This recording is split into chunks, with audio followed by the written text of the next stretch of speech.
Ako si Maria Clara de los Santos y Alba. Maaari rin tawagin bilang Clarita. Madalas na nilalarawan bilang isang maganda, manginin at kaakit-akit na babae. Naninirahan sa San Diego. Ang aking mga magulang ay sina Kapitan Tiago at Pia Alba. Ako'y isang kababata at kasintahan ni Crisostomo Ibarra. Sa halik ng Hindi mo ba ako nalilibutan sa paglalakbay mo sa mga raming bayan na pinananahan ng magagandang dalaga? Ako'y kanyang pinaulanan ng mga salitang gusto kong marinig. Okay sarap pakinggan ang kanyang mga puri. Kami nag-usap pa ng matagal, aming inalala ang nakaraan. Iyan ba ang liham ko bago ako umalis? Wala ka namang ibang liham sa akin ay sa sariling bayan. Ayaw kong umalis, ngunit ang katwiran ng aking ama.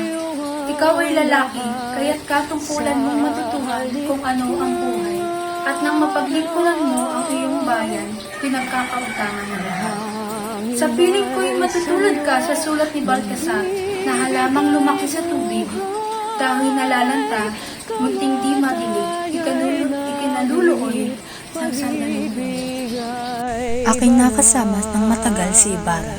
Katulad noong ako'y kanyang inimbita na magsalo-salo sa batisang malapit sa gubat na malapit sa Balete. Kami namang karoon. Noong bisperas ng piyesta ng bayan, habang ako'y nasa labas kasama si Ibarra at ang aking mga kaibigan ay may nakasalubong kaming lalaking kitongin. Sa aking awa ay naiulit ko sa bakol ang agnos na kabibigay pa lang sa akin ng aking ama. Nang nalaman ko na si Ibarra ay nagkasakit, ako'y nagdasal para sa kanyang paggaling. Sinulatan ko rin si Ibarra ng liham. Kailan ba nagsimula ang patong-patong na problema? Noong isinalya ni Ibarra ang aking ninong ay agad ko siyang pinigilan. Nasa aking tabi sina Tia Isabel at Andeng. Labis nila akong pinapatahan, ngunit kahit anong gawin ko hindi ko mapigilang umiyak.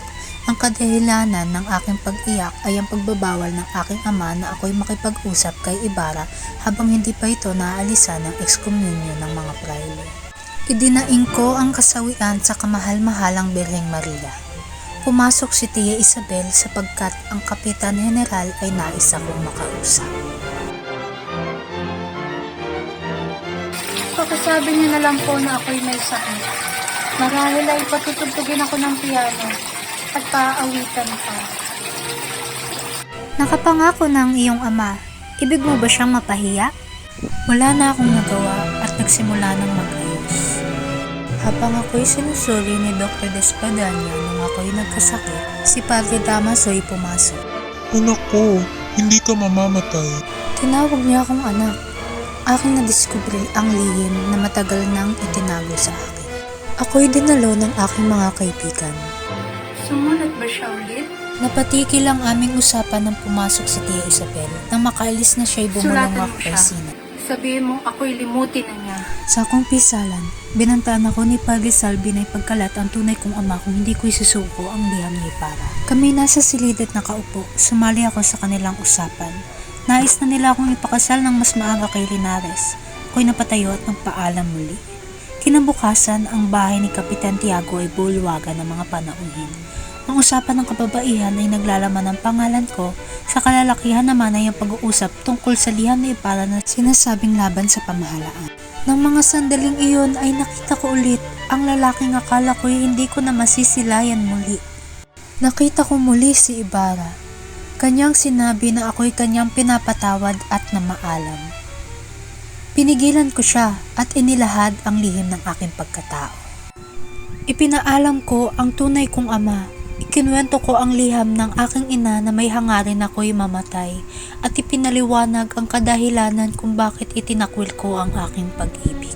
Kami nagyakapan, ako'y kanyang muling pinatawad bago siya umalis. Aking nabalita ng pagkalunod ni Ibarra, labis ang lungkot na aking nadama. Pinilit ko ang aking ama na payagan akong magmungha upang limutin si Ibarra. Hindi ako pinayagan, kaya ako'y nakapagbitaw ng salitang nakakapanakit damdamin. Ang kumbento o ang kamatayan? Ang problemang aking kinaharap ay ang pagpili kung pamilya o pag-ibig. Ako'y puno ng lungkot simula noong pinagkait sa akin ng aking minamahal na si Crisostomo Ipara.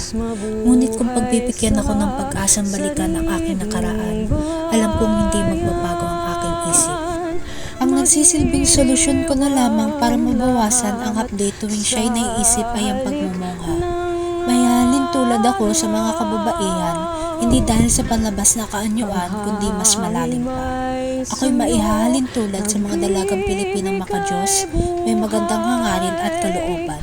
Mga babaeng patuloy na nagmamahal kahit nasasaktan at nais ayusin ang magulong sitwasyon sa buhay. Ako isang patunay na ang kababaihan ay marunong lumaban sa sarili nilang pamamaraan. Ako si Maria Clara, babaeng Pilipina.